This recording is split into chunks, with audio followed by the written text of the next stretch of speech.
Hello friends, मैं शिवनी जैन आपका स्वागत करता हूं आपके अपने यूट्यूब चैनल पर। दोस्तों, आज की वीडियो यहां पर जो है जीएसटी में लेटेस्ट जजमेंट ऑर्डर को लेकर है और यहां पर जो है फाइनेंशियल ईयर 17-18 और 18-19 2 साल के लिए कॉमन ऑर्डर आया है। यहां पर जो है एसएससी को काफी बड़ी रिलीफ प्रोवाइड की गई है। आप भी इस बेस पर जो है बेनिफिट ले सकते हैं अपने नोटिस के रिप्लाई में, या अगर आप अपील फाइल करने जा रहे हैं वहां पर भी आपको उसका बेनिफिट मिल जाएगा। वीडियो को पूरा एंड तक देखिएगा और वीडियो को शेयर जरूर कीजिएगा। इसी टाइप के काफी सारे वीडियोज मेरे यूट्यूब चैनल पर अवेलेबल हैं। आप वीडियो देखकर उनके अकॉर्डिंग जो है अपने रिप्लाईज को रेडी कर सकते हैं। अपील में जा रहे हैं तो वहां पर उनके ड्राफ्ट कैसे बनाने हैं, सेक्शन 16 सब सेक्शन 4 का हो या फिर 3B2B मिसमैच का हो, सप्लाई नॉन एग्जिस्ट, या फिर अगर आपके ऊपर जो है आईटीसी रिवर्सल के डिमांड ऑर्डर जारी हो गए हैं कि आपने जो है एक फर्म से लिया और उसका जीएसटी जो है बैकडेट से कैंसिल है, हर टाइप के नोटिस के रिप्लाईज, या अगर आप रेक्टिफिकेशन में जाना चाहते हैं उसे क्या फॉर्मेट्स रहेंगे, उनके ड्राफ्ट सब कुछ यहाँ पर जो है वीडियो के लिंक्स में अवेलेबल है। आप डायरेक्ट डाउनलोड कर सकते हैं। ठीक है, वीडियो के डिस्क्रिप्शन में लिंक भी प्रोवाइड किए गए हैं। यहाँ पर ये जजमेंट ऑर्डर है, इसमें कुछ यूनिक पॉइंट्स भी हैं, वो भी नोट कर लीजिएगा और इस वीडियो को शेयर जरूर करिएगा।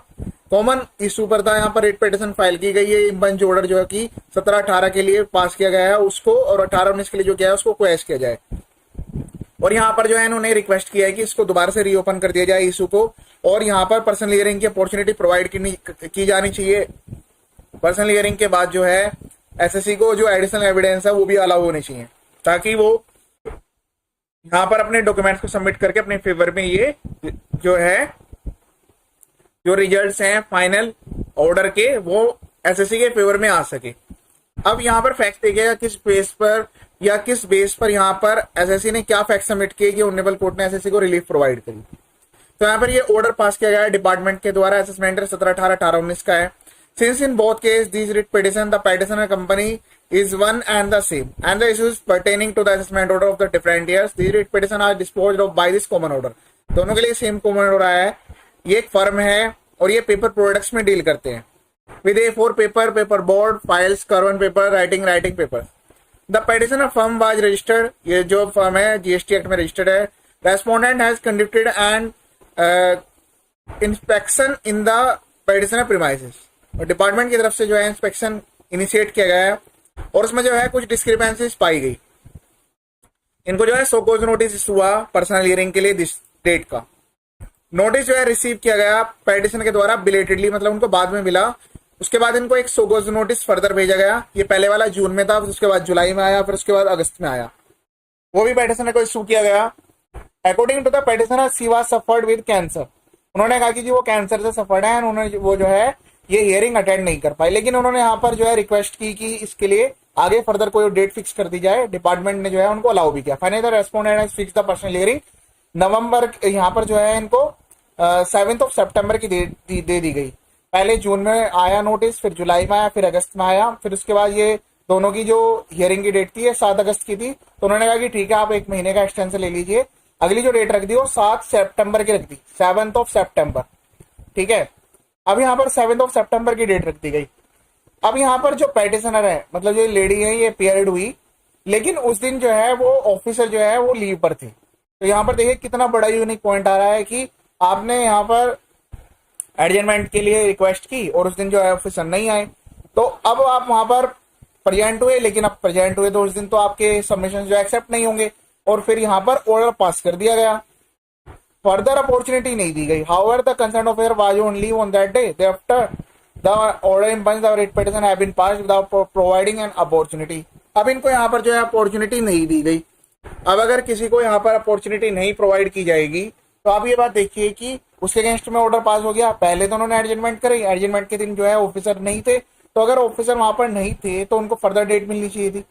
Therefore, the petitioner has submitted the representation with a request to withdraw the ex parte order। इसलिए यहाँ पर पेटिशनर रिक्वेस्ट की कि जो ऑर्डर है उनको विड्रॉ कर लिया जाए और उनको पर्सनल हियरिंग की अपॉर्चुनिटी प्रोवाइड की जानी चाहिए, ताकि वो अपने एविडेंस को, अपने डॉक्यूमेंट्स को सबमिट कर सके। हैंस दिस पेटिशन सबमिट की गई है। डिपार्टमेंट की तरफ से जो लर्न काउंसिल है उन्होंने भी इस चीज को अपोज किया, उन्होंने नोटिस एक्सेप्ट किया। उन्होंने कहा कि पहले इनको सोकोज नोटिस भेजा गया जून में, फिर उसके बाद जुलाई में भेजा गया, डेट भी फिक्स की गई थी। इनकी रिक्वेस्ट पर जो है यहाँ पर फर्दर डेट भी दी गई, लेकिन ये जो डेट फिक्स की गई है पर्सनल हियरिंग की, उस दिन तो आई नहीं है। लेकिन जब इन्होंने बाद में डेट मिली तो उस दिन जो है कंसर्न ऑफिसर जो थे वो वहां पर नहीं थे। जो कंसर्न ऑफिसर थे जिन्होंने जिसके बिफोर ये सबमिशन थे वो भी वहां पर प्रेजेंट हुए। फाइनल हियरिंग की डेट जो कि फिक्स हुई थी, उस दिन जो है ऑफिसर एब्सेंट थे, उन्होंने इस चीज को एग्री किया, इस बात को उन्होंने जो है एग्री कर लिया। फिर after the impugned order came to pass, इसीलिए यहाँ पर जो है ये इम्पंज ऑर्डर पास किए गए। मतलब यहाँ पर जो डिपार्टमेंट की तरफ से लर्न काउंसिल है, उन्होंने सारी चीजों के सबमिशंस प्रोवाइड कर दी। This court consider the rival submissions and made and also perused the matter place on record. Joint commissioner this surprise inspection हुआ सेक्शन 67 में। ये वो जो पॉइंट है वो सारे की सारी चीजें यहाँ पर रिपीटेड है। ARC 01 इशू हुआ, रिप्लाई सबमिट हुआ, पेटिशनर है उन्होंने रिप्लाई जो है इस पर्टिकुलर डेट पर सबमिट किए। उसके बाद फर्दर नोटिस इनको दिए गए, फिर 2 नोटिस इनको भेजे गए पर्सनल हियरिंग के। लास्ट वाला जो नोटिस था, इनकी हेल्थ सही नहीं थी तो इसलिए वो हियरिंग पे नहीं आ पाए, लेकिन जो डेट डिपार्टमेंट ने फिक्स की उस दिन भी यहाँ पर इनकी सुनवाई नहीं हुई। सुनवाई इसलिए नहीं हुई क्योंकि ऑफिसर जो है एब्सेंट थे उस दिन, और ये बात जो है ऑफिसर ने भी एग्री कर ली, जो कि यहाँ पर कोर्ट में प्रेजेंट हैं ऑनरेबल कोर्ट के बिफोर, उन्होंने भी ये चीज एक्सेप्ट की। Petitioner has submit representation on this when request of personal hearing was made. Petitioner ने ये भी सबमिट किया कि उन्होंने जो है नवंबर में इसके रिगार्डिंग जो है रिक्वेस्ट भी सबमिट की थी, लेकिन जो इम्पंज ऑर्डर है उसमें इसको अपॉर्चुनिटी को यहाँ पर जो है इनको अलाउ नहीं किया गया, इनको अपॉर्चुनिटी प्रोवाइड नहीं की गई। तो ये वाला जो पॉइंट है आप नोट करके चले कि जैसे आपने यहाँ पर एडजमेंट के लिए रिक्वेस्ट की हो, या अगर आपका केस की सुनवाई नहीं हो पा रही है, आपने कहा कि जी फर्दर हियरिंग की डेट दे दीजिए, अगर वो आपकी बात एक्सेप्ट नहीं की जा रही है और आपको ऑर्डर पास हो गया तो आपका ऑर्डर जो भी है वो इनवैलिड हो जाएगा।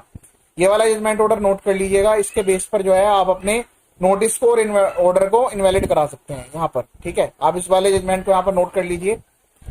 ये जो जजमेंट जो है ऑनरेबल कोर्ट का है, ऑनरेबल मद्रास हाई कोर्ट का जजमेंट है, और यहाँ पर इस रिट पिटिशन नंबर के थ्रू आप इसको सर्च कर पाएंगे, या फिर SSC के नेम से भी आप इसको सर्च कर सकते हैं, ठीक है। चलिए अब चलते हैं फाइनल किस फैक्ट्स के बेस पर यहाँ पर ये अलाउ किया गया है। तो इन्होंने कहा कि 75(4) जो है उसमें जो है अपॉर्चुनिटी की बात की जाती है, वो इनको प्रोवाइड नहीं की गई है। और यहाँ पर इस रिट पिटिशन में, इससे पहले जो रिट पिटिशन फाइल हुई है उसमें भी यहाँ पर जो है कुछ ऐसे जजमेंट ऑर्डर ऑलरेडी आए हुए हैं जो कि मैंने अपने यूट्यूब चैनल पर भी अपलोड किए हुए हैं। यहाँ पर ऑनरेबल कोर्ट ने SSC की जेन्युइन हार्डशिप को समझा है और उनको अलाउ किया है, तो आप वो वाले जजमेंट ऑर्डर भी वहां पर जरूर कोट कीजिएगा। और फाइनली आप वहां पर ये भी मेंशन कर दीजिए कि कोई भी अगेंस्ट में ऑर्डर पास होता है तो आपको अपॉर्चुनिटी दी जानी चाहिए, आपके पास सारे डॉक्यूमेंट्स अवेलेबल है। Has been held that the respondent ought to have provided an opportunity of personal hearing if they contemplated an adverse decision as against the SSC. Even when no request of personal hearing was made by the SSC, the relevant paragraph has extracted as in fact a decision rendered by the learned single judge। यहाँ पर जो है ये already decided case हुआ है उसका यहाँ पर मेंशन किया गया है।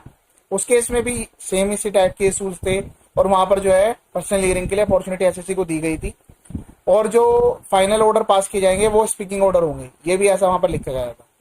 यहाँ पर जो है रिप्लाई सबमिट होने के बाद ही SSC की बात को कंफर्म करने के बाद, उनके सबमिशन कंसीडर करने के बाद कोई भी इम्पंच ऑर्डर उनके अगेंस्ट में पास हो सकता है। ये वो वाले जजमेंट का यहाँ पर रेफरेंस दिया गया है।